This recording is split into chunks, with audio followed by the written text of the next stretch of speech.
सुनिए डॉक्टर श्याम सुंदर पाराशर जी की यह अनमोल कथा। आज की इस पंचम दिवसीय कथा के द्वितीय भाग के अंतर्गत भक्तों आप जानेंगे कि भक्ति के प्रमुख 5 सूत्र क्या हैं और भक्ति का विशेष महत्व क्या है। इस कथा में आप सुने भक्तों।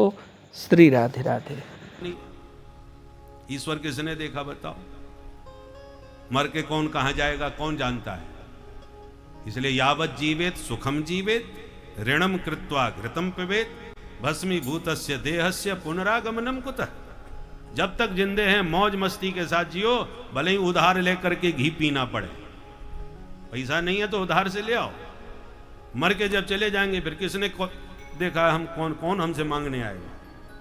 इसलिए ऋणम कृत्वा घृतम पिबेत, ये नास्तिकों का सिद्धांत। तो ऐसे जो नास्तिक हैं जो परलोक को मानते ही नहीं, तो आपने परलोक के वृषभ को भी त्याग दिया और लौक के व्यवहार रूपी वृषभ को भी त्याग दिया। दोनों बैलों से रहित गाड़ी हो गई। उसका परिणाम क्या हुआ? परमात्मा नीचे, भोग सामग्री ऊपर। ये जो भौतिकवादी हैं, जो ईश्वर को नहीं मानते, धर्म को भी नहीं मानते, ऐसे भौतिकवादियों के जीवन में भौतिकता सवार होती है, सिर पर सवार रहती है। खाओ पियो मौज करो, खूब संसार को आनंद से भोगो। तो संसार का भोग ऊपर और भगवत प्राप्ति जो जीवन का लक्ष्य है वो नीचे। भगवान नीचे, भोग ऊपर। और जब ऐसी जीवन की गाड़ी की विपरीत स्थिति हो जाती है, लक्ष्य तो क्या है? परमात्मा को ऊपर रखो, संसार को नीचे। ये सही स्थिति है। पर हो गई उल्टी, संसार ऊपर, भगवान नीचे। फिर क्या हुआ? भगवान ने एक लात मारी, गाड़ी पलट गई, भगवान ऊपर आ गए, मटका नीचे आ गए। सही स्थिति तो यही बनी। पर यह स्थिति सही कब बनी? जब लात पड़ी भगवान की, पाद प्रहार हुआ तब। उसी प्रकार जब भोग विलासिता में हम डूब करके भगवान को भी भूल जाते हैं और धर्म को भी त्याग देते हैं, पूरी तरह धर्मनिरपेक्ष बन जाते हैं, तब भगवान को बीच बीच में अपना स्मरण दिलाने के लिए, अपना प्रभाव बताने के लिए पाद प्रहार करना पड़ता है। कोरोना की आंधी आई महाराज, सब भगवान को, जो नास्तिक थे वो भी, उनको भी भगवान याद आने लगे। हे प्रभु अब तो आप ही बचाओ। नोटों की गड्डियां घर में भरी हैं परंतु कोई बचाने वाला नहीं है। चाहे जितना रुपया ले जाओ भैया, लोग अपने छतों से रुपया उड़ाते हुए दिखाई दिए। कितना भी रुपया ले लो, हमें बचा लो बस। कभी सुनामी की लहर आ जाती है तो कभी भूकंप का प्रकोप हो जाता है। ये जो प्राकृत आपदाओं के रूप में भगवान का जो पाद प्रहार पड़ता है, तभी प्राणी भोग से ऊपर उठ करके परमात्मा को याद करता है। तो जैसी गाड़ी पलटी, ऐसे पलटी भगवान के पाद प्रहार से ही तो पलटी। मटके फूटे, परिणाम क्या हुआ? जो भगवान को भूल करके गाने बजाने में मस्त थे, वो सब दौड़ के भगवान के पास आ गए और तुरंत लाला को उठा के छाती से लगाने लग गए। इसी प्रकार जब पाद प्रहार प्रभु का होता है और भागा दौड़ी में जिंदगी को बिल्कुल मशीन की तरह बना दिया। शांति से न तो भोजन कर पा रहे हैं, न शांति से सो पा रहे हैं। सोने के लिए नींद की गोली खानी पड़ रही है। अपने लिए भी व्यक्ति के पास समय नहीं है। सत्संग की तो बात ही छोड़ दो। सत्संग की बात करो तो लोग कहते हैं हमें तो मरने की फुर्सत नहीं है, तो मैं भागवत सुनने की पड़ रही।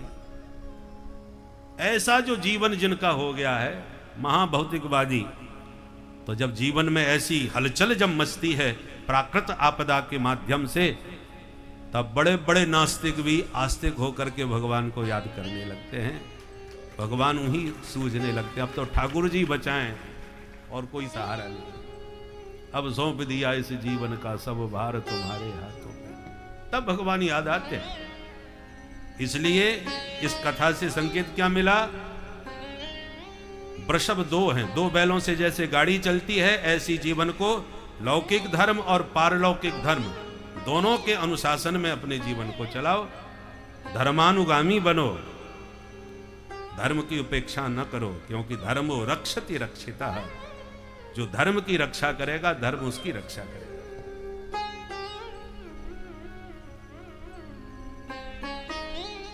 अब तीसरा असुर आया, कौन? तृणावर्त, तूफान बन के आया।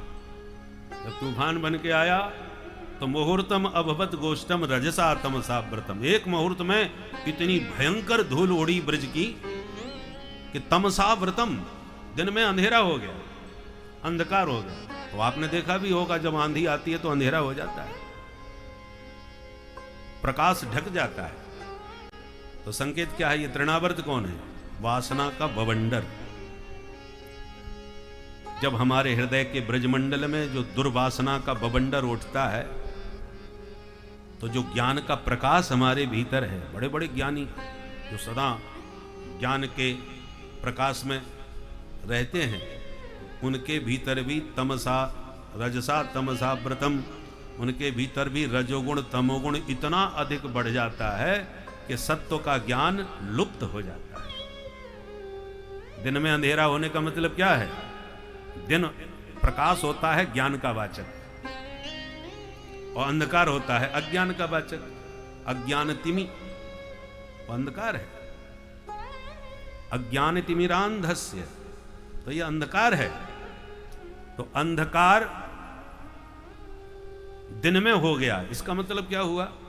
जिनके भीतर ज्ञान का दिव्य प्रकाश था, उन ज्ञानियों के भीतर भी जब तृणावर्त का दुर्वासना का बवंडर उठता है, तो रजसा तमसा व्रतम माने रजोगुण तमोगुण को इतना बढ़ा देता है कि उसका ज्ञान, जो सत्व का ज्ञान है, वो लुप्त प्राय हो जाता है, सब ढक जाता है और व्यक्ति कामांध हो जाता है।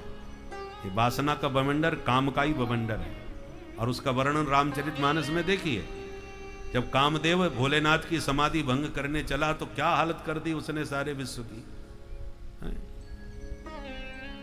जो ब्रह्ममय जगत को देखते थे वो नारीमय देखने लग गए। योगियों का ये हाल हो गया, महात्माओं की ये दशा हो गई।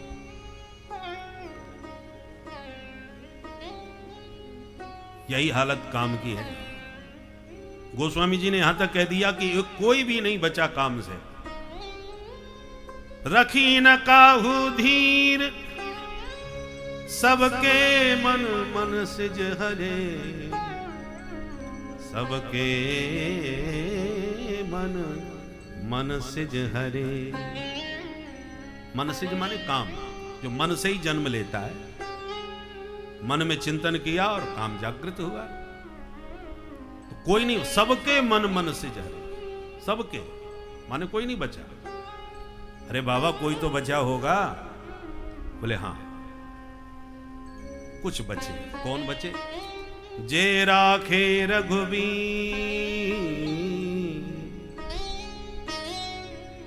ते उबरे तही काल मह। वे ही बच पाए जिनको राम जी ने रख लिया। तो काम से कौन बचेगा? जो राम की शरण में हो। तो जो राम जी के कृपा पात्र थे, राम जी ने अपने प्रभाव से उन्हें बचा लिया। बाकी अपने प्रभाव से, अपने बल से कोई नहीं बच पाया। नारद जी भगवान के भक्त हैं। नारद विष्णु भगत पुण्य ज्ञानी, ज्ञान का प्रकाश भी उनके पास है और भगवान के भक्त भी हैं। और भजन करने बैठे, इंद्र ने कामदेव को भेज दिया। कामदेव ने पूरी ताकत लगाई और नारद जी का कुछ नहीं बिगड़ा। जिस काम ने शंकर जी को भी विचलित कर दिया, वो काम नारद जी का कुछ नहीं बिगाड़ पाया। क्यों नहीं बिगाड़ पाया? क्योंकि राम जी की कृपा के कवच में सुरक्षित थे। आप किले के भीतर बैठे हैं तो दुश्मन चाहे जितने बंदूक भाले तीर चलाते रहे, कुछ नहीं बिगड़ेगा। नारद जी का कुछ नहीं बिगड़ा। और गलती क्या हो गई नारद जी से? कृपा के कवच से बचे थे पर उन्होंने कवच देखा ही नहीं। उनको लगा मैं अपने प्रभाव से बच गया, बस यही चूक हो गई। भगवान की कृपा के कवच को अस्वीकार करके, न मान करके, न देख करके अपना प्रभाव मान लिया और कामदेव ने यही दाव चला दिया। दुश्मन तो दाव चलाता है जिस दाव में फंस जाए। काम ने जब देखा कि मेरा प्रभाव इनके ऊपर बिल्कुल भी नहीं पड़ा तो समझ गया, और फिर उसने एक चाल चली। क्या? प्रशंसा करना चालू कर दिया। वाह महाराज, आप जैसा संत हमने नहीं देखा। मैंने शिव ब्रह्मा को विचलित कर दिया और एक आप हैं जिन पर मेरा कोई प्रभाव नहीं पड़ा।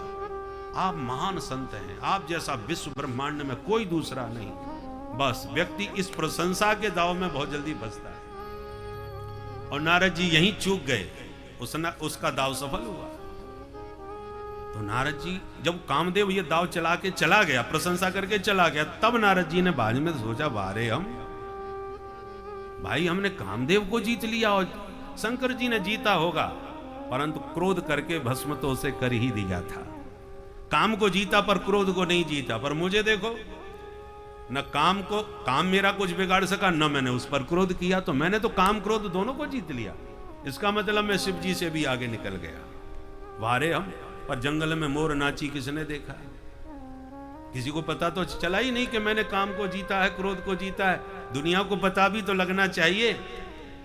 जब किसी को पता ना चले तो व्यक्ति अपनी विशेषता खुद ही अपने मुंह से बताने लगता है, क्योंकि बताए नहीं तो पता कैसे चले।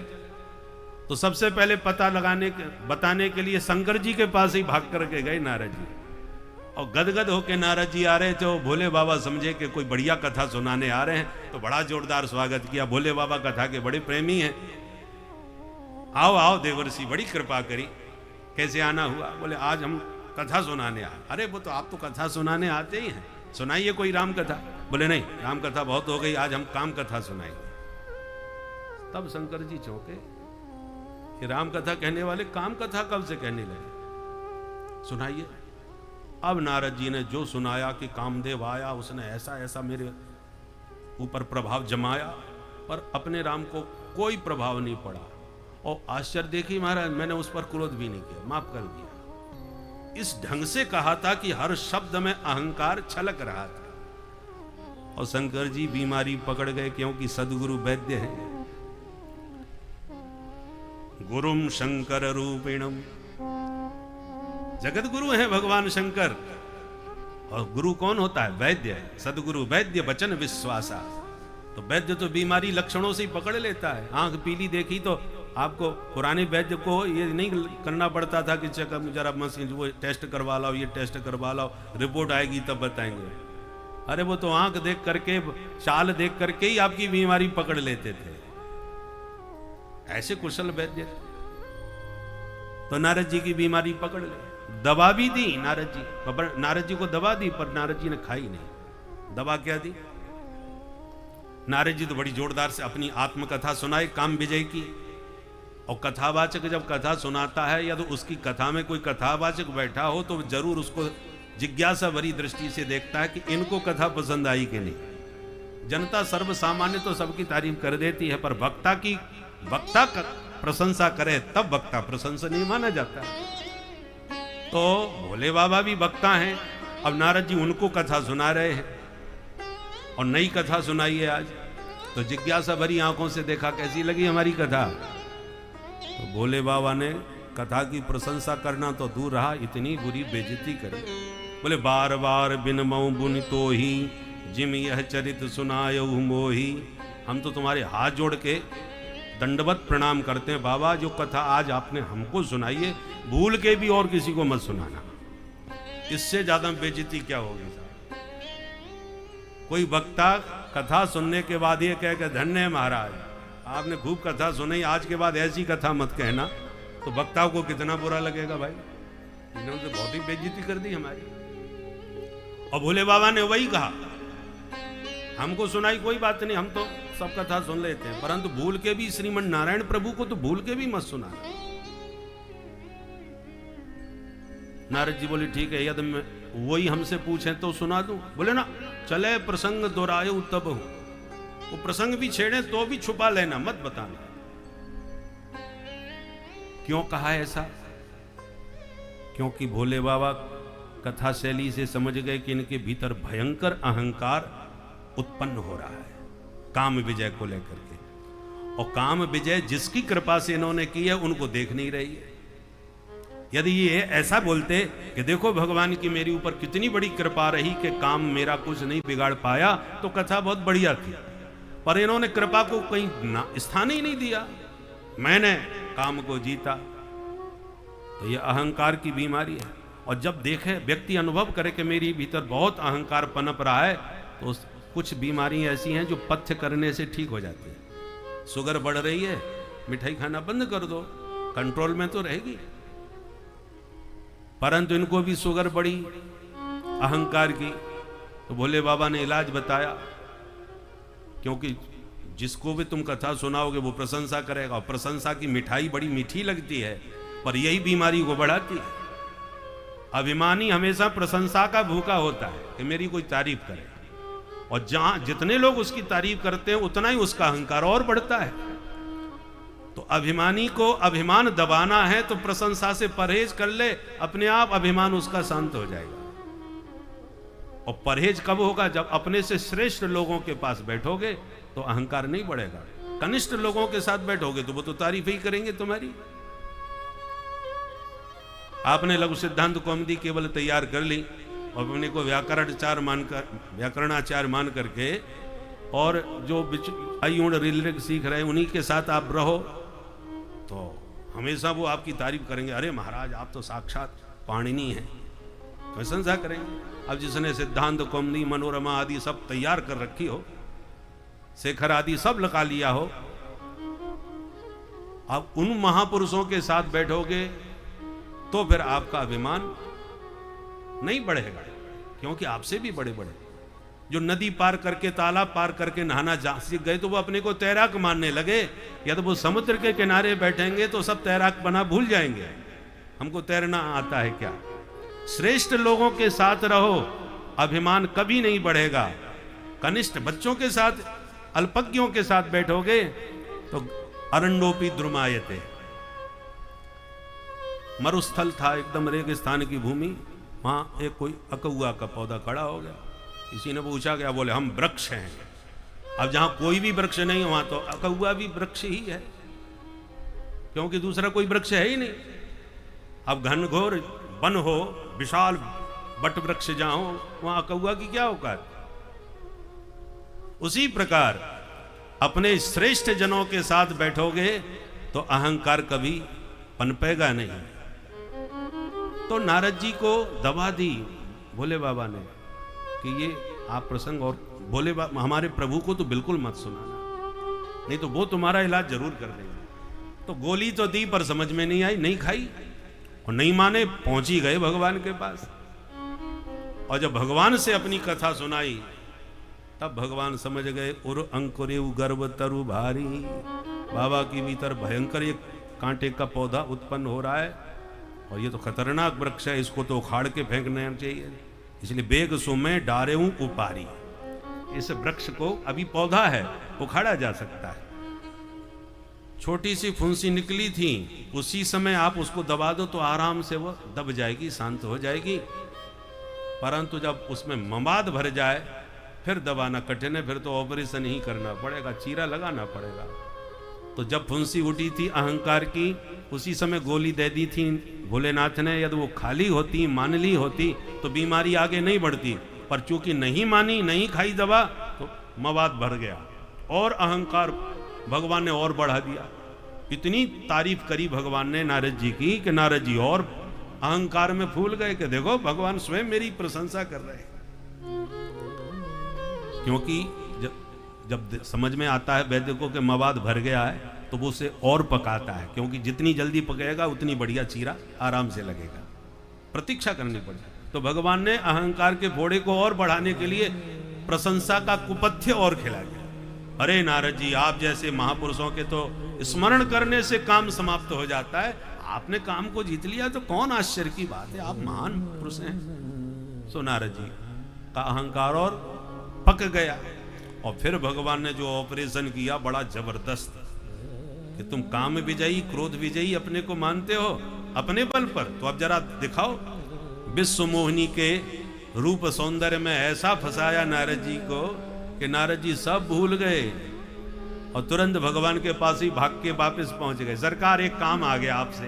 भगवान बोले, काम विजयी को हमसे क्या काम आ गया, क्या काम पड़ गया हमसे। बोले, महाराज थोड़ी अपनी सुंदरता हमें उधार दे दो।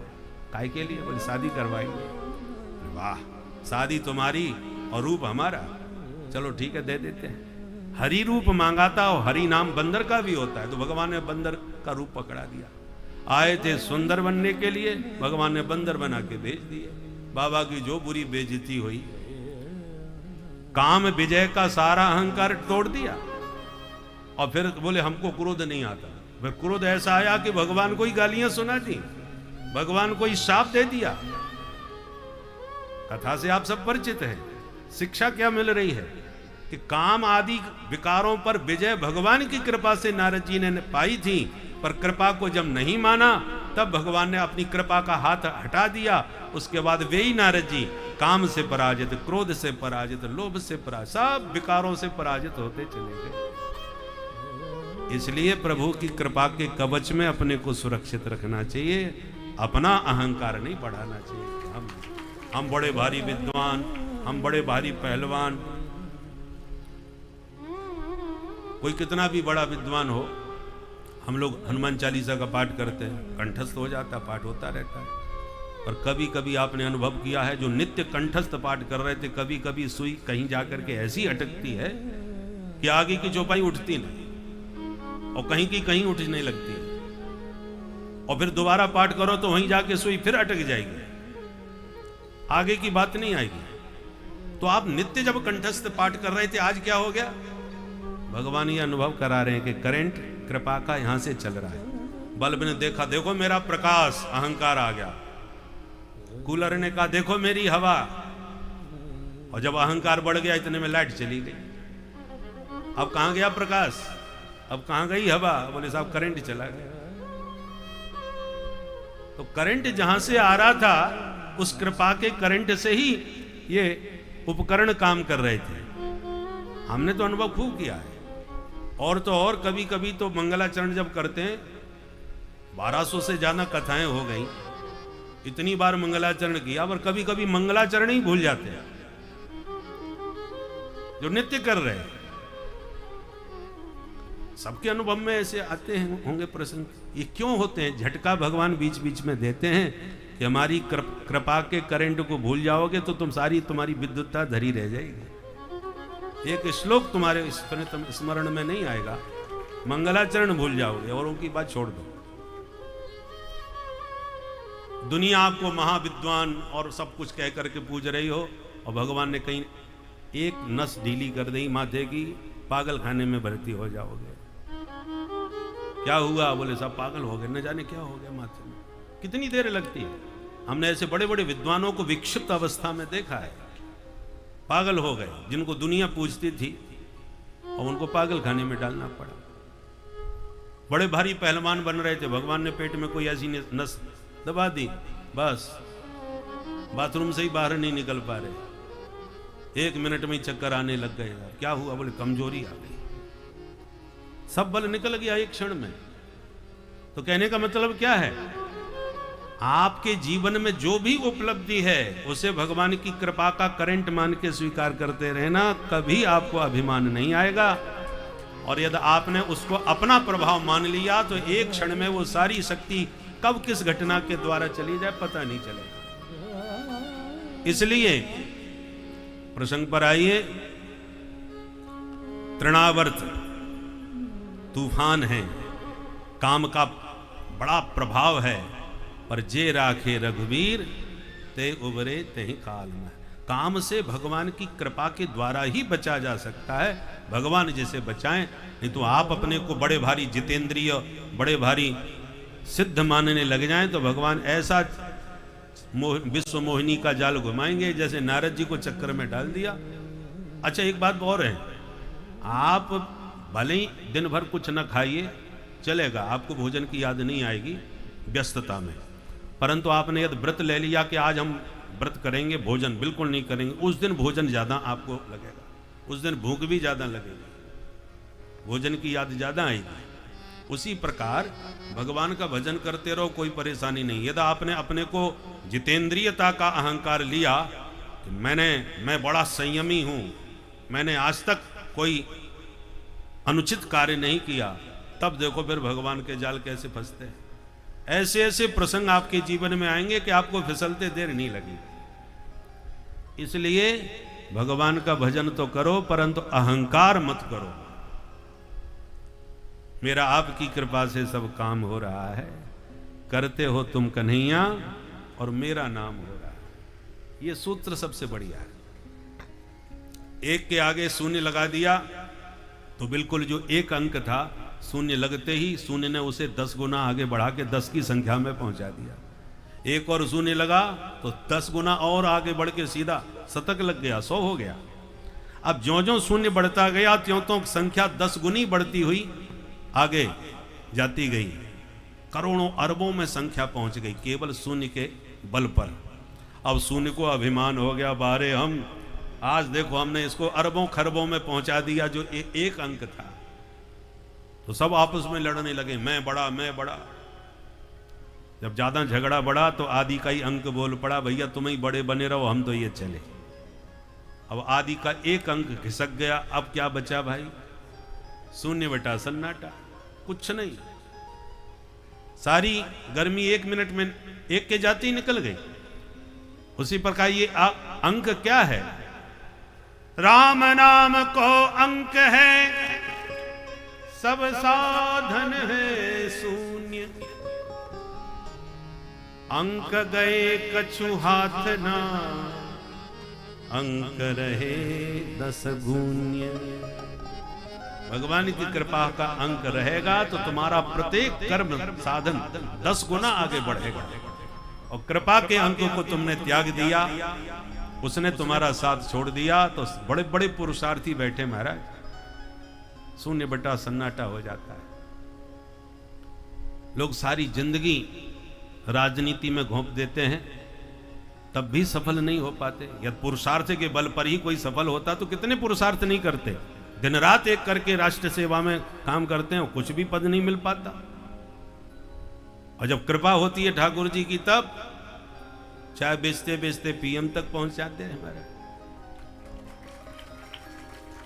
तो कृपा का करंट कुछ भी करा सकता है। मसक ही करहीं बिरंच प्रभु, अजह मसकते हीन। कृपा करें तो मच्छर को विधाता बना दें, और अपनी कृपा का करंट हटा लें तो ब्रह्मा जी भी मच्छर से गए गुजरे हो जाएं। मसक ही करहीं बिरंच प्रभु, अजह मसकते हीन। इसलिए कृपा का हमेशा आश्रय लेकर के चलना चाहिए। अब समीक्षा, इसलिए हम समीक्षा में ज्यादा नहीं जाते, क्योंकि समीक्षा में फिर टाइम का पता नहीं चलता। परंतु चूंकि आप लोग सब कथा प्रेमी है, कथा तो आप सब सुनते हैं, तो आज इस कथा के गहराई में भी हमें उतर के समझना चाहिए इन चरित्रों में क्या संकेत हमारे लिए हैं। ये असुर कौन है जो हम पर हमला कर रहे हैं, और इन असुरों से हम कैसे बच सकते हैं। इन चरित्रों के भीतर वह संकेत हैं। इसलिए कथा सुनने के साथ साथ इस कथा को अपने जीवन में भी और तृणावर्त के रूप में आए, भगवान ने उन सबका उद्धार किया।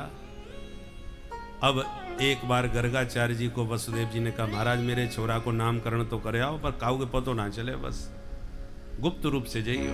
तो गर्गाचार्य जी गुप्त रूप से आए, नंद बाबा ने स्वागत किया और कहा, महाराज आपकी कृपा से 2 छोरा हैं, ने छोटों वालों जो जसोदा को लाला, या के ऊपर संकट बहुत आ गए।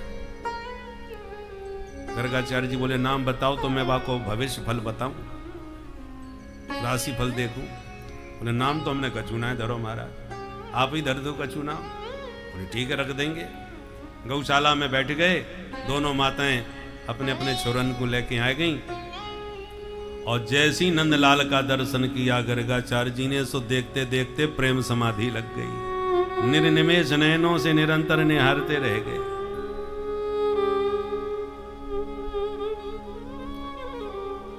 जब मैया ने हाथ हिला के कहा, महाराज जी, तब होश आया गर्गाचार्य जी। अरे महाराज ये तुम्हें कहा है गए हो? तुरंत गर्गाचार्य जी ने अपने आप को संभाला, देवी जी हम तुम्हारे छोरा को नाम सोचने लग गए। अरे महाराज आप ऐसे नाम सोचो, मैं तो कुछ और ही सोचने लग गई कि महाराज जी बैठे बैठे एकदम कहा है गए, बड़ी बड़ी खतरनाक बीमारी आजकल चल पड़ी है, पता ही ना चले महाराज बैठे बैठे कब का हो जाए। अब जल्दी कृपा करो, आपने कहा नाम विचार कर लियो। बाबा दोनों बालकों को देख के सोचने लगे, कहीं हमारी परीक्षा तो न हरी, कुछ अदला बदली सी नजर आ रही। तो जसोदा जी की गोदी में रोहिणी को बेटा, रोहिणी की गोदी में जसोदा को बेटा। बाबा समझ गए हमारी परीक्षा लेवे आई है मैया। तुरंत बोले जसोदा जी, सुन जसोदा, बोलो महाराज। अयम ही रोहिणी पुत्रो रमयन सुहृदो गुणै आख्यास्यते राम इति बलाधिक्यात् बलम् विदुः। मैया तेरी गोदी में जो छोरा है निश्चित रूप से रोहिणी को लाला है। मैया तुरंत रोहिणी की तरफ देख के मुस्कुराई, बहना पक्को पंडित ने करो भाई, एक निगाह में पंडित से पहचान गए। हाँ महाराज बिल्कुल आप सही कह रहे हो, हम दोनों बहनें अपने छोरन में नेको कछु अंतर ना माने। आप तो ये बताओ यार छोरा को नाम का रखोगे?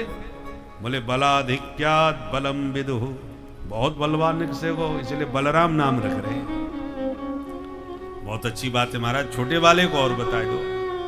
बोले जाकी मत पूछे, बहूनि सन्ति नामानि रूपाणि च सुतस्य ते गुणकर्मानुरूपाणि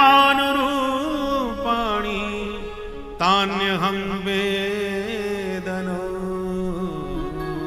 जना, तान्यहं वेदनो जना। इनके नाम अनेक अनूपा हजारों नाम होंगे। गोपाल सहस्त्र नाम, विष्णु सहस्त्र नाम, सब यही के नाम। फिर भी यह समय हम नाम रख रहे हैं श्री कृष्ण। करसती इति कृष्ण, सबको अपनी तरफ खींच रहा है अपने दिव्य चितवन से, इसलिए कृष्ण नाम ज्यादा प्रसिद्ध हो। तो इस प्रकार से नामकरण करके हृदय में छवि को बसा के गर्गाचार्य जी चले गए। और छोरा को कछु नाम धर दो, पर मैया लाड़ प्यार को नाम अपनी तरफ से कछु न कछु जरूर रखे। तो कृष्ण की जगह पर कनुआ, कन्हैया, कान्हा, ये मैया के प्राइवेट नाम है घर के। अब धीरे धीरे कनुआ बलुआ बड़े होने लगे, घुटनों के बल चलने लगे। कभी गायों के सींग से लटक जाते हैं, तो कभी बछड़ों की पूंछ पकड़ के दौड़ने लग जाते हैं, कभी चंदा मामा के लिए मचल जाते हैं। ऐसे क्रीड़ा करते कन्हैया पैया पैया करके दौड़ने लगे। और एक दिन अपने बाल सखाओं को बुला के बोले चलो आज नया खेल खेलें। कौन? चोरी चोरी खेलेंगे। चोरी खाए की? बोले माखन मिश्री की खाए पीबे की चोरी। खाए पीबे की चोरी चोरी ना मानी जाए। ठीक है, तो श्री गणेश कहां से करें, कौन के घर में चोरी करें? कन्हैया बोले आज पहले अपने घर में अभ्यास कर लो, फिर चलेंगे कल दूसरे के घर। अब धीरे धीरे सबको अभ्यास हुआ, सबको फिर संगठन बनाया। भगवान ने कहा अब बोलो कौन ने कैसे कहा करी, तो सबने अपनी अपनी कहानी सुनाई। भगवान बोले तो आप एक काम करो, अपन गठबंधन बना लो, सब मिलकर के करेंगे, ग्रुप बना लो। नाम का होना चाहिए अपने गठबंधन को? बोले बाल गोपाल चौर विद्या प्रचार मंडल। बोले हाँ ये नाम बढ़िया है। तो सबने मिलकर के गठबंधन बना करके हो घर घर चालू कर दी। अब भगवान ने चोरी क्यों करी, उसके भी बहुत से कारण हैं। प्रमुख जो मूल कारण है, अब ज्यादा विस्तार में नहीं जाएंगे, मूल कारण यह है कि प्रत्येक ब्रज की गोपी यह चाहती थी कि कभी गोविंद हमारे घर में आके भी माखन का भोग लगाएं, हमारे आंगन को पावन बनाएं, तो हमारा जीवन धन्य हो जाए। अंतरात्म दृक हैं भगवान, उनके मन की भावना जान गए और इसलिए माखन चोरी लीला के माध्यम से ब्रज गोपियों का मनोरथ पूर्ण किया। और जिस दिन किसी के घर ना जाएं उसी दिन गोपियों का माथा गर्म हो जाए कि आज दर्शन ही ना मिले, घर से ही ना निकले, क्या बात है। तो सब शिकायत करने के लिए, दर्शन पाने के लिए नंद भवन में आती हैं। शिकायत का बहाना होता है, घर से नहीं निकलेंगे तो घर में ही जाके शिकायत करेंगी तो दर्शन मिल जाएंगे। सब इकट्ठी होकर पहुंच जाती हैं, जसोदा बाहर आओ। मैया बोली बहना मैंने बिलगुआ भेजोना है, तुम सबकी सब इकट्ठी कैसे आए गई? गोपियां कहती हैं तेरे लाला के गीत गावे ना आई, बाकी करामात सुनावे आई हैं, नाक में दम कर रखी है सब तेरे छोरा ने। मैया बोली अच्छा कहा कियो जर बता। देख जसोदा पीठ पाजे चुगली तो करेंगी ना, जो बात होगी खरी खरी मुंह पे सुनाएंगी। तू अपने छोरा पहले बाहर निकाल, नहीं तो कहोगे मेरी चुगली कर गई। सोई मैया आवाज लगा दे बेटा कनुआ, सोई भाग के आगे हाँ मैया। मैया बोली ये खड़ो है तुम्हारे सामने, बताओ याने का किया। अब गोपियां दर्शन करके गदगद हो रही हैं और सब दर्शन करती हैं तो एक मैया को बातों में उलझा करके रखती है शिकायत सुनाते हुए। क्या क्या शिकायत करती है, सुखदेव जी के शब्दों में सुने। वत्सान भुंचन क्वचिद समय क्रोश संजात हास स्तेयं स्वादवत्यधिदधिपय कल्पितैस्तेययोगैः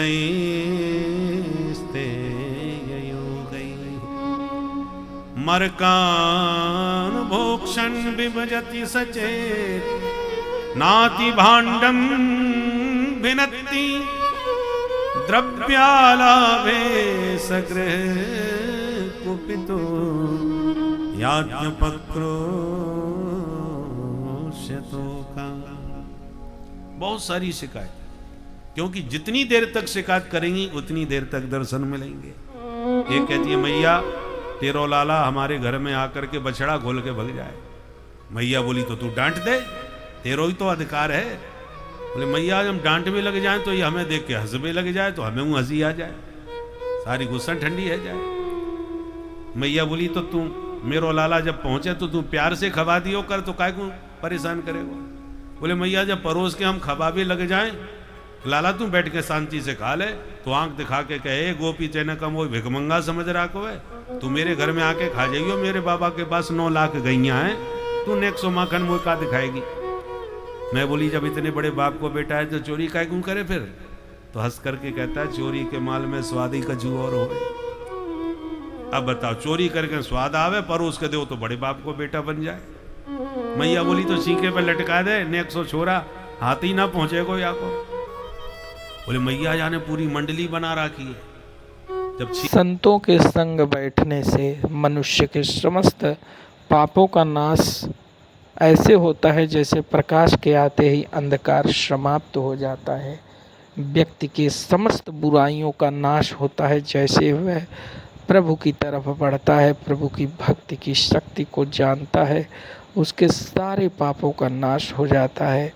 वह निश्चल होकर प्रभु की भक्ति में लीन होकर साक्षात प्रभु के दर्शन पाता है, और प्रभु के दर्शन पाने से ही उसकी मुक्ति निश्चित हो जाती है। भक्तों, श्री राधे राधे।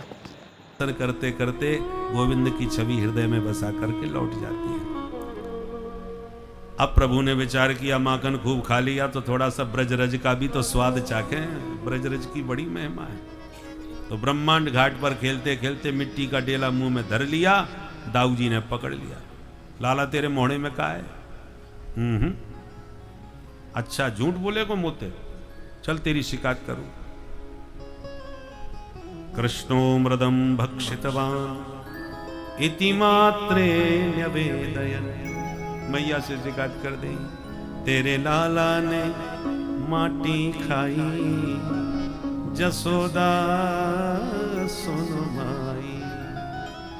अद्भुत खेल सखन संग के लो, फिर इतनो सो माटी को डेलो। और तुरंत श्याम ने मुख में मेल्यो, फिर याने गटक गटक गटकाई, जसोदा सुन माई। अब मैया नाराज भाई, कस्मान मृद मदांतात्मन भवान भक्षितवान रह। क्यों रे चटोरे, अभी तक माखन खावे की शिकायत आती, अब तू मिट्टी खावे लग गयो। मैया ने लाठी दिखाई, दूध दही को कबहू न नाटी, फिर क्यों लाला तेने खाई माटी। यशोदा ले समझा रही साटी, और या नेक दया नहीं आई, जसोदा सुन माई। जब मैया ने लाठी दिखाई तो कन्हैया घबरा गए और हाथ जोड़ के सत्यवादी हरिश्चंद्र बन के बोलने लगे, ना हम भक्षितवानम्ब सर्वे मिथ्याभिशंसन। मैया ये सब के सब महा झूठा, मैंने मिट्टी बिल्कुल ना खाई। मैया बोली अच्छा सबके सब झूठा तो सत्यवादी हरिश्चंद्र तू अकेलो पैदा भयो है आप ब्रजमणे, सबरे झूठा है। कन्हैया बोले विश्वास ना करे मैया तो यद सत्य गिरस्तर ही समक्षम पश्य में मुखम, तेरे सामने ही बैठो मेरा मुंह खोल के देख ले। हाँ ये तूने बिल्कुल ठीक कही लाला, चल तू मुंह दिखा। अब भगवान को लगा ये तो हम फंस गए, मुंह में माटी मैया के हाथ में सांटी, अब हाली पिटाई पड़ेगी। तो भगवान ने धीरे धीरे जैसी मुंह खोला डरते डरते, तो भगवान की ऐश्वर्य शक्ति ने सोचा मेरे सरकार की कहीं सचमुच पिटाई न पड़ जाए। तो मुख खोलते ही भगवान के मुख में संपूर्ण ब्रह्मांड का दर्शन मैया को करा दिया। बोल विराट भगवान की जय। नदी पर्वत बाग बगीचे वन वाटिका सूर्य चंद्र ग्रह नक्षत्र तारागर सब कुछ दिख गया मैया को।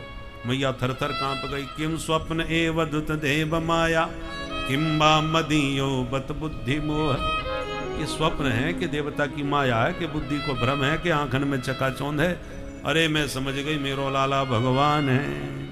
हाथ जोड़ के जैसी मैया प्रणाम कर बेकूं भाई, भगवान ने तुरंत हाथ पकड़ लिया। अरे मैया कहा कर रही है सच्ची बता, मुंह में माटी है। अब मैया तो माटी की बात ही भूल गई। लाला तू माटी की बात करे, तेरे मोड़े में तो पूरा उत्तराखंड भरो पड़ो है। बद्री केदार सबरी दिख गए मुंह को। मैं कन्हैया हाथ ताली बजा के हंसने लगे। भैया तेरी बुढ़ापे की आंखें खराब है गई, चकाचौंध आ गई होगी कचू, दोबारा आंख साफ करके ठीक से देख। मैया आंखें मिड़ के साफ करने लगी। दोबारा कन्हैया का मुंह खोल के देखा तो कुछ भी नहीं। लाला को तुरंत छाती से लगा लिया। बेटा बुढ़ापे में भगवान जाने कैसी कैसी बीमारी लगे जाए। सचमुच मैंने हवाली नदी पहाड़ देखे थे, अब कछू ना दिखे या को मतलब मेरी आंख चकाचौंध खा गई कछू, सब भूल गई भगवत्ता। और भगवान से वही दिव्य प्रेम वात्सल्य बरसाने लगी। बोल नंद के लाला की जय। नंद जसोदा पूर्व जन्म के द्रोण और धरा नाम के वसु थे, जिन्होंने कठोर तप करके गोविंद को गोद में खिलाने का वर मांगा था, इसलिए भगवान इनकी गोदी में खेल रहे हैं। एकदा गृह दासीसु यशोदानंद गेनी कर्मांतर नियुक्तासु निर्ममंथ स्वयं दधि। यानि यानि है गीतानि तदबाल चरितानि च दधि निर्मंथने काले स्मरन्ति तान्य गायते। दिवाली का दिन आया, मैया ने दास दासियों को इधर उधर की सफाई में लगाया और लाला के लिए स्वयं दधि मंथन करने लगी। दधि मंथन की आवाज सुन के कन्हैया दौड़ के मैया के पास आ गए। मैया पेट पूजा कर, बड़ी जोड़ की भूख लग रही है। तो मैया सब काम छोड़ के लाला को गोद में लेके स्तनपान कराने लगी। कन्हैया बोले मैया एक बात पूछूं? बेटा बता। पूछ का पूछ बच्चा है। बोले ये बता तो को पूत प्यारो लगे कि दूध? मैया बोली बेटा मोए अपने पूत से ज्यादा प्यारो दुनिया में कछू ना लगे, दूध दही की बात ही छोड़ दे। और दूध का नाम लेते ही मैया को याद आ गया, अरे चूल्हे पे दूध चढ़ा के चली आई मैं तो या छोरा की बातन में उतार वो ही भूल गई। बेटा मेरो दूध उफन गया, दूध उफन गया, और पूते धरती में पटक के मैया भागी। अब कन्हैया के गाल भूल गए। संजात कोपः स्फुरणा रुणाधरम, क्रोध आ गयो, उठायो पत्थर और माट मटका दूध दही के जितने भरे धमाधम सबरे फोड़ दिए। उफनते दूध को उतार के मैया जब वापस आई तो जो बिखरा दूध दही दिखाई पड़ा। अरे राम राम, गोपियन की शिकायत में विश्वास न करती पर आज विश्वास है गयो। मेरी ददिया सास के जमाने के सबरे माट मटका जाने छोरा ने 2 मिनट में फोड़ दिए, आज नहीं छोड़ूंगी। मैया लाठी लेके जो पकड़वे को दौड़ी। कन्हैया ने दौड़ लगाई, आगे कन्हैया पीछे मैया, नहीं पकड़ पाई। थक गई तो लाठी टेक के बैठ गई। देख लाला तू जल्दी आ जा, नहीं बहुत मारूंगी। कन्हैया बोले मारेगी इसीलिए भाग रहे। अरे ना बेटा तू प्रेम ते आ जा, तो मैं काय को मारूं? बोले मैया तू पकड़ के करेगी कहा? बोले बेटा तेरी पूजा करूंगी। आज कौन सो पर्व है? मैया बोली तू आ तो सही, फिर मैं सब बताऊंगा। तो मैया तू लाठी लेके काय को खड़ी है? मैया बोली बेटा बुढ़ापे में लाठी सबन को लेनी पड़े। ले मैंने फेंक दी। जैसी लाठी फेंकी कन्हैया पास में आ गए। मैया ने गप से पकड़ दी। बेटा तू घर चल, तेरी तो ऐसी पूजा करूंगी कि छठी को दूध याद आ गया। अब कन्हैया ने आंखें मीड़ के रोनो चालू की, ओ मैया तू महा झूठी, पूजा के नाम पर पिटाई करेगी। मैया बोली बेटा जैसो देवता होए बाकी वैसी पूजा करी जाए। और मैया पकड़ के ले आई, उखल में बांधनो चालू किया। कन्हैया तो रोते जाए, पर जैसी रस्सी बांधी 2 अंगुल कम पड़ गई। मैया ने दूसरी रस्सी जोड़ी, सैकड़ों रस्सियां आपस में जोड़ती चली गई। पर तदपि द्व्यंगुलम न्यूनम यद यदा दत्त बंधनम, रस्सी पर रस्सी जुड़ी पर फिर भी 2 ही अंगुल कम पड़ी। क्यों? 1 अंगुल जीव का पुरुषार्थ प्रबल होना चाहिए, तो 1 अंगुल भगवान भी उस पर कृपा अवश्य करते हैं। पुरुषार्थहीन होकर के हाथ पे हाथ धर के बैठ जाओ तो भगवान भी ऐसे निकम्मों का साथ नहीं देते। जो अपने ऊपर विश्वास रखते हैं, भरोसा करते हैं, कर्म योगी बनते हैं, पुरुषार्थवादी बनते हैं, तो भगवान भी उनके साथ कृपा के साथ पार्थ के सारथी जैसे बन के भगवान खड़े हो गए। भागते अर्जुन का साथ नहीं देते। यत्र पार्थो धनुर्धरः, धनुष हाथ में लेके जब पार्थ खड़ा होता है तो भगवान भी उनके सारथी बन के उनके साथ खड़े होते हैं। सनातन धर्म के अनुकूल हवा चल रही है इस समय। अब भी आप पुरुषार्थ थोड़ा नहीं दिखाओगे तो ऐसा वातावरण बार बार मिलने वाला नहीं है। वर्षों बाद ये अनुकूल हवा भारतवर्ष को प्राप्त हो रही है। अब आप घर से आशीर्वाद का वोट देने भी नहीं निकलोगे तो फिर भगवान आपके साथ कैसे खड़े होंगे? एक वो हैं देखो जो एकदम झरा मिलकर के संगठित होकर के, संघे शक्ति कलौ युगे, संगठित होकर के अभियान अपना चलाते हैं, इसलिए सफल होते जाते हैं। हम लोगों के संगठन का ही पता नहीं है। कोई कुछ कह रहा है, कोई कुछ कह रहा है, कोई इधर की हवा, कोई उधर की हवा, कोई निश्चय, कोई नेतृत्व ही हमको समझ में नहीं आता कि हमारा नेतृत्व कौन कर रहा है। इसलिए यदि आपने समय रहते अपना संघ संगठित नहीं किया तो फिर ऐसा मौका दोबारा आपको शायद न मिल पावे। बोल भारत माता की। तो भगवान ने तो 1 कदम कृपा का बढ़ा दिया है, अब 1 कदम आपको भी पुरुषार्थ का आगे बढ़ाना है, तब ये 2 अंगुल की कमी पूर्ण होगी और परमात्मा को भी अपने प्रेम बंधन में बांधने में जैसे जसोदा मैया सफल हो गई, आप और हम भी सफल हो सकते हैं। बांध करके मैया बोली बेटा तू तेरी मुट्ठी भर की कमर बांधने में पसीना छूट गए, अब मैं तो को छोड़ूंगी ना। बांध के भीतर चली गई। कन्हैया रोते रह गए। जब मैया चली गई तो कन्हैया ने ऊखल को घसीटना चालू किया और 2 अर्जुन के वृक्ष के बीच में से निकल पड़े। ऊखल अड़ गया तो कन्हैया ने एक झटका मारा कि धड़ाम, दोनों वृक्ष उखड़ के नीचे गिरे। 2 दिव्य महापुरुष वृक्षों से प्रकट हुए। नाम था नलकुबर मणिग्रीव, दोनों ही कुबेर के पुत्र थे। श्रीमदांध होके नग्न नहा रहे थे तो नारद जी ने शाप दिया तुम वृक्ष बन के ऐसे ही खड़े रहो। आज भगवान ने उनको शाप मुक्त करके परम धाम भेज दिया। स्तुति करते दोनों चले गए। अब वृक्षों के गिरने की आवाज सुन के नंद बाबा परेशान हो गए। दोनों लाला को बंधन से मुक्त किया और तुरंत आपातकालीन मीटिंग बुलवाई और नंद बाबा ने ब्रजवासियों से कहा अब हम इस गोकुल में 1 दिन भी नहीं रहेंगे। मेरे लाला के ऊपर दोनों वृक्ष टूट के आंगन के गिर पड़े, मालूम पड़े ये जगह ठीक ना है भाई, कहाँ चले? उपनंद बोले एक जगह है बहुत पसंद है। क्या? बोले वनम वृंदावनम नाम पशव्यम नवकाननम गोप गोपी गवाम सेव्यम पुण्याद्रि तृणवीरुधम।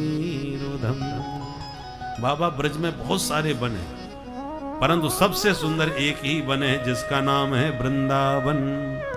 बोल वृंदावन बिहारी लाल की जय। वृंदावन का नाम सुन करके सब अपने बैलगाड़ियों में सामान घर का भर करके चल दिए ब्रजवासी और जो वृंदावन में प्रवेश किया वृंदावनम गोवर्धनम यमुना पुलिना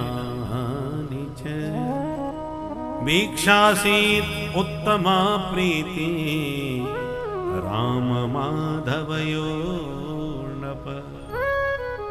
वृंदावन की सुंदर हरी भरी हरियाली निहार करके और सुंदर कलकल कल्लोल करती हुई कमनीय कालिंदी के कलरव को सुन करके कृष्ण कन्हैया का मन मयूर नाच उठा। दौड़ के बोले मैया मैं तो वृंदावन में चरांगो अब गैया। मैया बोली गैया बाद में चरा, पहले बछड़ा चरा वो सीख ले लाला। तो भगवान बछड़ा चराने लग गए। एक दिन बत्सासुर नाम का दैत्य बछड़ा बन के आ गया। भगवान ने पैर पकड़ के घुमा के पटक दिया, सो गोविंदाय नमो नमः। अरे वृषभ तो धर्म का स्वरूप होता है, भगवान ने बैल क्यों बछड़ा क्यों मार दिया? ये तो धर्म का प्रतीक होता है। भगवान कहना चाहते हैं कि ये बछड़े के वेश में आया असुर है। समाज में ऐसे असुरों की भी कमी नहीं जो धर्म का आवरण ओढ़ करके, बड़े बड़े राक्षस भी समाज में घुसे हुए हैं। तो भगवान धर्म की रक्षा करते हैं, पर धर्म का आवरण ओढ़ने वाले इन असुरों को तो उठा के पटकते हैं, उनकी जगह पहुंचाते हैं। इसलिए भगवान बैल गाय बैलों की तो रक्षा करने के लिए गोपाल बन के घूम रहे। धर्म संस्थापनार्थाय, धर्म की तो स्थापना के लिए आए हैं। पर धर्माभास, धर्म जैसा दिखता है नहीं। धर्मध्वज, बोलो राधे राधे। धर्मध्वज का अर्थ हमने बताया ना, धर्मध्वज माने पाखंडी। तो इस प्रकार से जो धर्मध्वज बन के घूम रहे हैं, भगवान उनको तो ठिकाने नहीं लगाते हैं। इसलिए भगवान ने बत्सासुर का वध किया। बगुला बन करके बकासुर आ गया, पूतना का भाई। भगवान ने उसका भी मुंह फाड़ करके परलोक पहुंचा दिया। बकासुर कौन है? बक माने दंभ। बकासुर दंभ का प्रतीक होता है।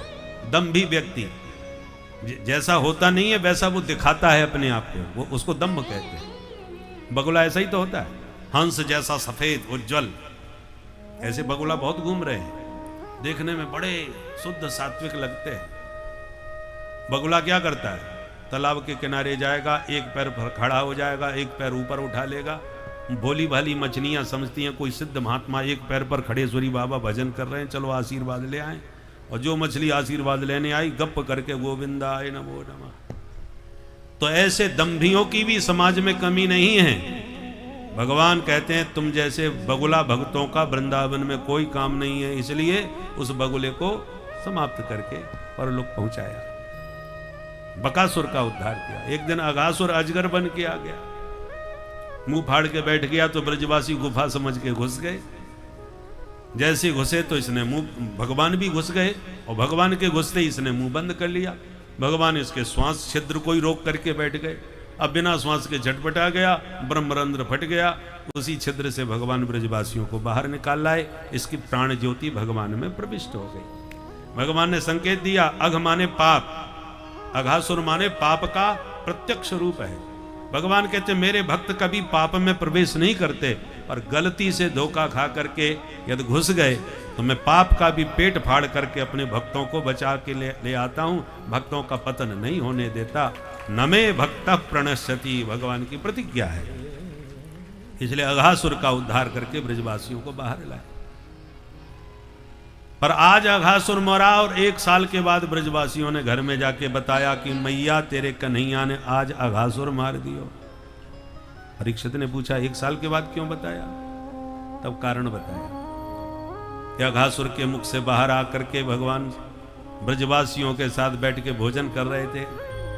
बिभ्रद वेणुम जठर पटयो श्रृंग वेत्रे च कक्षे बामे पाणौ मसृण कवलम तत्फलान्यंगुलीषु तिष्ठन मध्ये स्वपर सुहृदो हासयन्नरमभीस्वै स्वर्गे लोके मिसति बुभुजे यज्ञ भगवान के।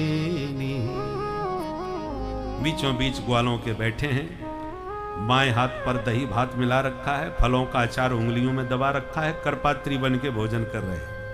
हाथ को ही पात्र बना रखा है। हास्य परिहास चल रहा है, आदान प्रदान हो रहा है। देवता यह दृश्य देख करके गदगद हो रहे हैं। हम वेद मंत्रों से इनका भोग लगाते हैं, नाभ्या आशीद अंतरिक्ष। लंबा चौड़ा मंत्र पढ़ते हैं तब भी नहीं आते, और यहाँ देखो ग्वालों से मांग मांग के खा रहे हैं। लाला तेरो अचार बड़ो सुंदर है, नेक दिखा तो, चखा तो सी कैसो है, तेरो लड्डू बहुत प्यारो है, नेक दिखा तो सी। सबका आधा खाया हुआ जूठा मीठा सब खाई जा रहे हैं। ब्रह्मा जी की खोपड़ी खराब हो गई, कैसा भगवान है, सबका जूठा खा रहा है, ये भगवान नहीं हो सकते।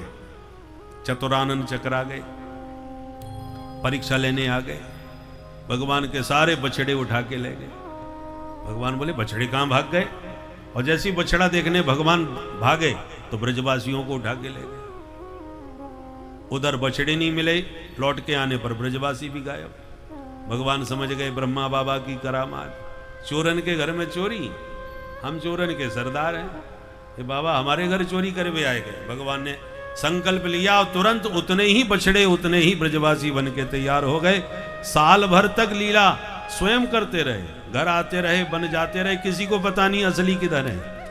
साल भर बाद जब ब्रह्मा जी वापिस आए और वही सब लीला देखी खाने पीने की, तो खोपड़ी खराब हो गई। तो दूसरा ब्रह्मा कौन पैदा हो गया भाई, ये सब डुप्लीकेट बन गए ज्यों के त्यों। तब ब्रह्मा जी समझ गए ये ईश्वर के अतिरिक्त कोई नहीं कर सकता। सारे बछड़े जो चुरा के ले गए थे उनको वापस लेके आए, बछड़े ब्रजवासियों को वापस लौटाए। भगवान ने अपने रूप सब गायब कर दिए। ब्रह्मा जी चरणों में गिर के 40 श्लोकों में लंबी चौड़ी स्तुति करें। नौमीड्यते प्रभपुसे तटिदम्बराय गुंजावतंस परिपेक्षण सन्मुखाय वन्यस्रजे कबल वेत्र विषाण वेणु लक्ष्मश्रिये मृदुपदे पशुपांगजाय।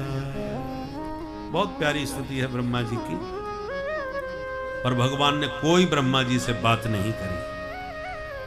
अंत में 3 परिक्रमा लगा के ब्रह्मा जी डर के मारे भाग गए। भगवान ने बात ही नहीं करी उनसे। असली ब्रजवासी घर आए साल भर बाद, पर उन्हें पता नहीं चला हम 1 वर्ष कहां रहे थे। क्षणार्धम मैंने रेर भका, मानो आधा क्षण अभी अभी बीता है। इसलिए घर में 1 साल के बाद बोले मैया तेरे लाला ने आज अघासुर मार दिया। तो भगवान हंसने लगे, साल भर पुरानी बात आज की समझ रहे बेचारे। कन्हैया बोले मैया अब तो चराएं हम गैया, अनुभव है गयो। तब मैया ने मुहूर्त निकलवाया और इसी कार्तिक मास के शुक्ल पक्ष की अष्टमी के दिन से भगवान ने गैया चराना प्रारंभ कर दिया। बोल गोपाल भगवान की जय। जो गायों को प्रसन्न रखते हैं, गायों की सेवा करते हैं, उन्हीं पर गोपाल भी गदगद होते हैं। पर हम लोग इतने कृतज्ञ हो गए हैं, गाय माता की तो कौन के अपनी जन्म देने वाली जननी को भी हम आजकल वृद्धाश्रम में भेज देते हैं। मैया बाप को भी जिन्होंने जन्म दिया, पालन पोषण किया, इसे योग्य आपको बनाया, आपको उनकी भी सेवा में परेशानी आ रही है। तो गौ माता की सेवा, वही आजकल स्थिति ये है कि गाय का दूध दोहेंगे जब तक दूध देगी, उसके बाद बाहर।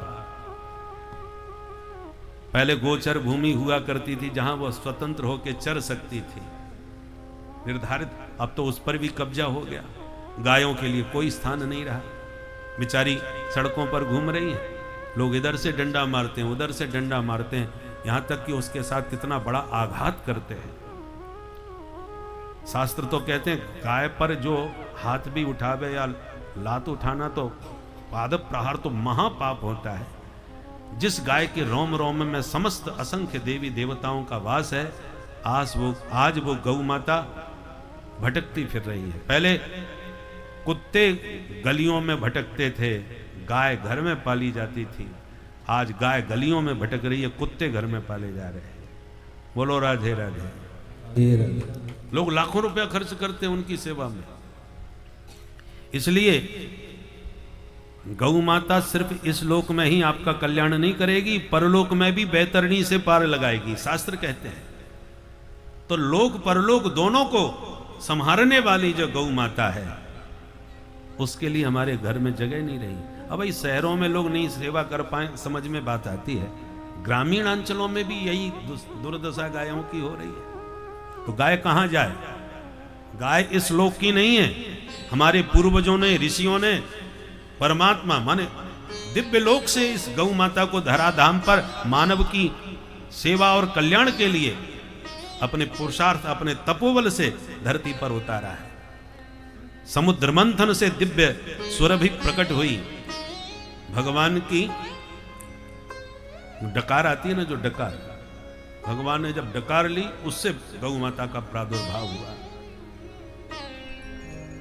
इसलिए भगवान की सबसे प्रिय यदि कोई है तो गाय है। पृथ्वी पर जब जब संकट आता है, भगवान की कृपा को प्रकट करने के लिए गाय बन के ही उनके पास जाती है। क्यों जाती है गाय बन के? क्योंकि गाय को जब रोता देखते हैं तो भगवान एकदम करुणा से द्रवित हो जाते हैं। इसलिए पृथ्वी उनकी करुणा को जगाने के लिए गाय बन के पहुंचती है। और जिस पर भगवान की इतनी कृपा और करुणा है, और आप और हम उसके साथ ऐसा दुर्व्यवहार करें, इससे बड़ी कृतज्ञता की और क्या पराकाष्ठा हो सकती है। इसलिए यदि भगवान ने शक्ति और सामर्थ्य दी है, आज वैज्ञानिक दृष्टि से विदेशी लोग गाय की महिमा समझ में उनको आने लगी है। विदेशों में गाय पालते हैं और गाय पर हाथ फेरने का भी शुल्क लेते हैं। आपने सुना होगा। क्यों? क्योंकि गाय की पीठ पर हाथ फेरने से हजारों बीमारियां दूर होती हैं। ये वैज्ञानिकों को समझ में आ गया। तो गाय केवल, देखो, वो केवल दूध के लिए नहीं पाल रहे, हम स्वस्थ रहें इसलिए वो गाय का पालन करना प्रारंभ कर दिए। इसलिए शुल्क भी लेते हैं गाय का, गाय पर हाथ फेरने के लिए। हमारे यहाँ गौ माता इतनी मात्रा में है, पहले जिसके घर में जितनी ज्यादा गाय देखी जाती थी उसको उतना ही गौरवशाली माना जाता था। गौरव का अर्थ क्या होता है? गौरव शब्द प्रसिद्ध है। गौ का रव माने ध्वनि। जिसके घर से गायों की दिव्य आवाज, ध्वनि जितनी ज्यादा गुंजायमान हो, वो व्यक्ति उतना ही गौरवशाली माना जाता था। इनके यहां गायों की ध्वनि गुंजायमान होती है, माने सबसे अधिक। प्राचीन भारत की पहचान ही गाय से थी। भाई शादी पक्की हो गई, समय क्या है? बोले गोधूली बेला, समय भी गोधूली। एक साधु को गृहस्थ के घर कितनी देर रुकना चाहिए? बोले सगोदोहन मात्र में ही गृहेषु गृह में देना। गाय के दूध दोने में जितना समय लगता है, साधु गृहस्थ के घर उतना ही टिके, ये शास्त्र कह रहे हैं। तो समय और गौरवशाली ये सब गाय से जुड़े हुए संबंध। तो गाय से पहचान। भगवान के अवतार के हेतु में कौन कौन है? विप्र, धैन, सुर, संत, हित, लीन, मनुज अवतार। उनमें भी विशेष रूप से गो ब्राह्मण हिताय च, गाय का नाम पहले है। नमो ब्रह्मण्य देवाय, कैसे हैं भगवान? गो ब्राह्मण हिताय च, गाय पहले, ब्राह्मण बाद में। गाय और ब्राह्मण की एक राशि है। दोनों को परमात्मा ने धरती पर क्यों भेजा है? ब्राह्मणानाम गवाम चैव कुलमेकम द्विधा कृतम एकत्र मंत्रास्तिष्ठन्ति हविरन्यस्य तिष्ठति। गाय से कहा कि तुम जाकर के यज्ञ सामग्री तैयार करो। ब्राह्मणों से कहा तुम मंत्र ध्वनि के द्वारा हविष्यान्न से यज्ञ संपादित करो। तो ब्राह्मणों का काम है मंत्रोच्चारण करके हविष्यान्न के द्वारा आहुति दे करके यज्ञ को करना, और यज्ञ की शक्ति से विश्व का कल्याण करना। यज्ञ से विश्व का कल्याण होता है। परंतु यज्ञ सामग्री आती कहां से है? गौ माता से। गाय के घी के बिना यज्ञ हो सकता है? यज्ञ में प्रमुख गौघृत गाय देती है। यज्ञ की भूमि का लेपन गोबर से होना चाहिए, है? जो अनाज है, जो उसमें आहुति दी जाती है, तिल, जौ आदि, गाय के द्वारा उत्पन्न बैल से ही ये सब सामग्री, खेती, कृषि पहले होती थी। तो वो कृषि कार्य भी गाय का पुत्र बैल ही करता है। माने इसलिए शास्त्रों ने कहा, गाय से कहा भगवान ने कि तुम हवस्य सामग्री, यज्ञ सामग्री जाके दो, और ब्राह्मणों से कहा तुम मंत्रों के द्वारा यज्ञ संपादित करो। इसलिए दोनों की एक जाति है। ब्राह्मणानाम गवाम चैव कुलमेकम द्विधा कृतम, एक कुल के ही दो भेद हैं। इसलिए गाय और ब्राह्मण पृथ्वी के धारक तत्व हैं। 7 शक्तियों से पृथ्वी टिकी है। विस्तार न करके केवल नाम बताए जा रहे हैं। 7 शक्ति कौन कौन सी? गोभिर विप्रैश्च वेदैश्च सतीभिर सत्यवादिभिः अलुब्धैर दानशीलश्च सप्तभिर धार्यते मही। ये सत्य, ये 7 धारक तत्व हैं जो जिस पर पृथ्वी टिकी है। उनमें पहला नंबर किसका है? गोभी, गाय का प्रथम स्थान है। दूसरे नंबर पर विप्रैः, दूसरे नंबर पर ब्राह्मण है। इसलिए जिस दिन गाय ब्राह्मण नहीं रहेंगे उस दिन पृथ्वी से धर्म नहीं रहेगा, क्योंकि दोनों ही धर्म का संपादन करने वाले हैं, धर्म के धारक हैं। इसलिए जिस दिन गाय ब्राह्मण समाप्त हो जाएंगे, इसलिए आपने पुराणों की कथाओं में सुना होगा जितने भी असुर हैं सबसे पहले गाय ब्राह्मणों पर आक्रमण करते हैं कि गाय ब्राह्मण न रहे धर्म अपने आप समाप्त हो जाएगा। शास्त्रों में देखिए, रावण के चरित्र को देखिए, सबसे पहले उसने यही आदेश दिया, गाय ब्राह्मणों को समाप्त करो, यज्ञ समाप्त करो, यज्ञ से देवताओं की शक्ति बढ़ती है। तो जो वो असुर करते हैं आज के असुर भी वही कर रहे हैं। आज भी धरती पर जो असुर हैं, गाय की हत्या करो, सड़क पर उसको काट को चीर के दिखाओ, सबको यही तो कर रहे हैं। और ब्राह्मणों को नष्ट कर दो। सनातन धर्म को बीमारी बताने वाले, रोग बताने वाले उसको खत्म करना चाहते हैं। किसी रोगों को खत्म करना हो तो पहले उसके कीटाणुओं को खत्म करना पड़ता है ना, जो उसके वर्धक होते हैं। तो सनातन धर्म को नष्ट करने का अर्थ समझे, जो सनातन धर्म के अंग हैं, ब्राह्मण हैं, गाय है, सनातन धर्म में ये सब आते हैं, इन सब को नष्ट करो। तो ये आतंकवाद की पराकाष्ठा हुई कि नहीं? आप सबको नष्ट करने का सनातन धर्म को नष्ट करने के लिए पहले ही कितने आक्रांता आए, कितना उन्होंने प्रयास किया, किंतु सनातन धर्म का नाश नहीं हो सका।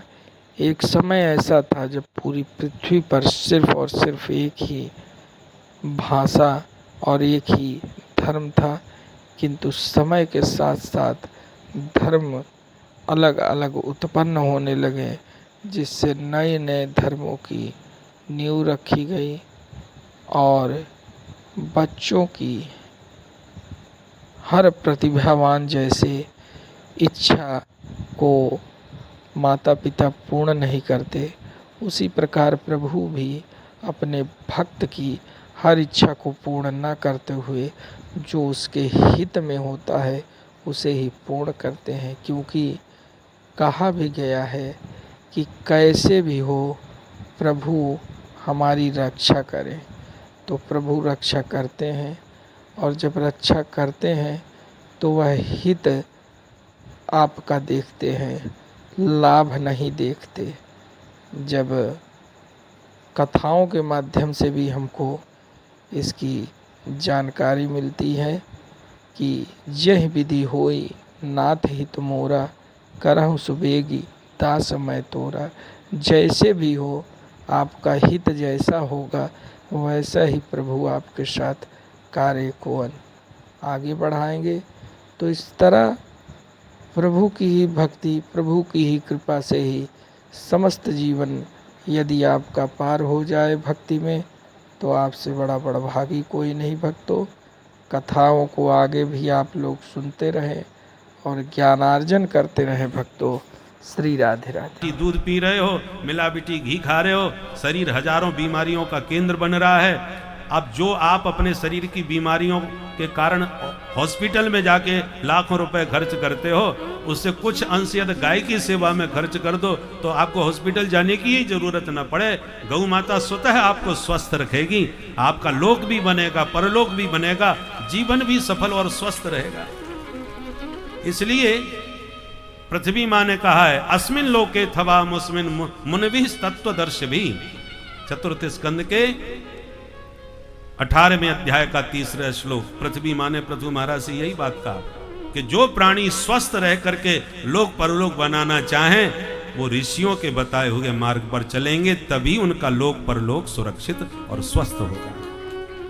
हमने ऋषियों की बात को तो नहीं माना, पर हमारे ऋषियों की बात को कोई विदेशी वैज्ञानिक अंग्रेजी में बोल के कह दे तब हमको श्रद्धा हो जाती है। फलाने वैज्ञानिक ने ऐसा कहा है, भाई बात में दम है।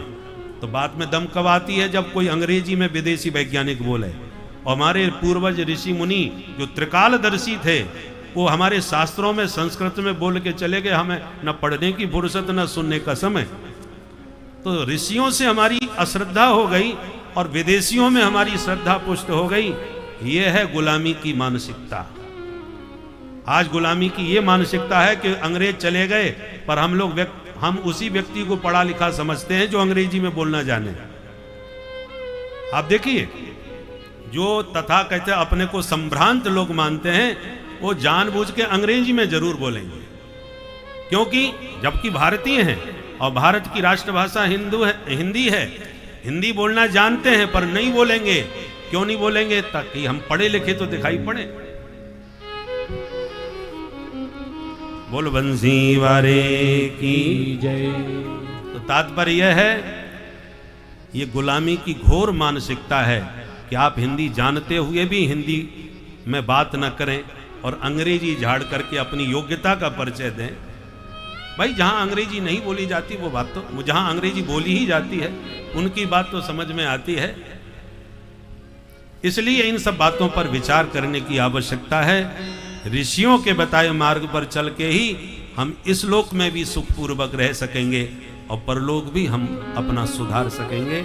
बोल गौ माता की जय। इसलिए यदि आप ईमानदारी से कथा सुन रहे हैं तो सामर्थ्य हो तो एक गाय की सेवा अपने घर में अवश्य रखो। आप कह सकते हो कि हम तो फ्लैट में रहते हैं, वहां गैया कहाँ रखे भाई?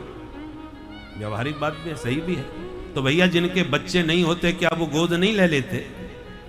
आपके घर में गाय नहीं है तो जहां गौ सेवा होती है वहां गौशाला में जाके एक गाय गोद ले लो भाई। और वहां से तन से सेवा नहीं कर सकते तो धन से ही सेवा करो। गौ माता की सेवा में कुछ राशि निकालो तो वो भी आपकी ही गाय मानी जाएगी कि नहीं? जो गोद ले लिया जाता है बच्चा, वो पूरी संपत्ति का मालिक बन जाता है कि नहीं? सेवा करता है। उसी प्रकार यदि गाय आप घर में नहीं रख सकते तो गौशाला से गाय को गोद में लेके सेवा करो। वो गाय आपका लोक परलोक सुधारेगी। इसलिए भगवान ने गोपाल बन के गौचारण किया। एक दिन गैया चराते हुए भगवान ताल वन में प्रविष्ट हो गए, जहां धेनुकासुर गधा बन के घूम रहा था। दाऊ जी ने फल तोड़े तो एक दुलत्ती मारी। दाऊ जी ने उसके दोनों पिछले पैर पकड़ के घुमा के पटक दिया। सो गोविंदाय नमो नमः। घर में आती कन्हैया बोले, मैया मेरे भैया ने गजब कर दियो। कहा कियो? बोले, आज दाऊ दाना ने एक गधा मार दियो। तो मैया हंस पड़ी, चोरे बेटा बलराम तू गधा मार तो फिरे। दाऊ जी का मूड खराब हो गया। आज के बाद या कन्हैया के संग ना जाऊंगा, मैं या को बड़ो भैया हूं, ये मेरा ऐसा अपमान करे, मेरा उपहास करे। मैया बोली, बेटा बलराम कल तेरा जन्मदिन है, तू कहूँ मत जाइयो, मैं घर में धूमधाम से मनाऊंगी। दूसरे दिन दाऊ जी नहीं गए और कन्हैया यही चाह रहे थे। सो सखाओं के साथ खेलते काली दह पर पहुंच गए। काली दह में जब भगवान किनारे खेल रहे थे तो गायों ने गलती से जहरीला पानी पी लिया और सब छटपटाने लगी विष के प्रभाव से। भगवान ने तुरंत गायों के सिर पर हाथ फेर करके उन्हें स्वस्थ किया और क्रुद्ध होकर के कदम पर चढ़ गए। ब्रजवासी घबरा गए, लाला गिर मत जाइयो, काली नांग काट लेगो। भगवान बोले, कोई मत घबराओ, मैं अवाली बात से मिलके आऊं। और यों कह के धम्म से छलांग मार दी। हाहाकार मच गया ब्रज में। मैया बाबा को खबर मिली, चीखते चिल्लाते दौड़े दौड़े आए। दाऊ जी समझ गए कि कन्हैया मुझे क्यों छोड़ के गए। तो दाऊ जी सबको संभाल रहे, समझा रहे।